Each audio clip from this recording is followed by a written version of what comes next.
An important note tonight for drivers. Construction work starts this weekend to fix expansion joints on the southbound lanes of the Buckman Bridge.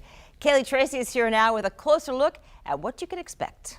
Yeah, well, Jeannie, most people, including myself, you can all remember probably the backup at the Buckman for most of the day back in May. That traffic nightmare when crews had to shut it down due to damage. But don't worry, traffic won't quite be like that during construction. Now, here's what you need to know. FDOT says 2 southbound lanes will be closed on weekends from 9 o'clock Friday night until 5 in the morning on Mondays. All lanes will be open during peak times on weekdays. Because of the closures, the US 17 ramps will also be closed during weekends.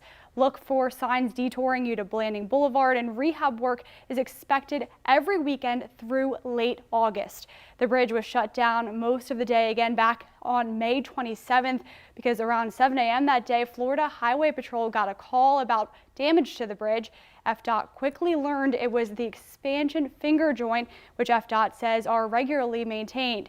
The expansion joints help the concrete expand when it gets hot or shrinks when it gets cold.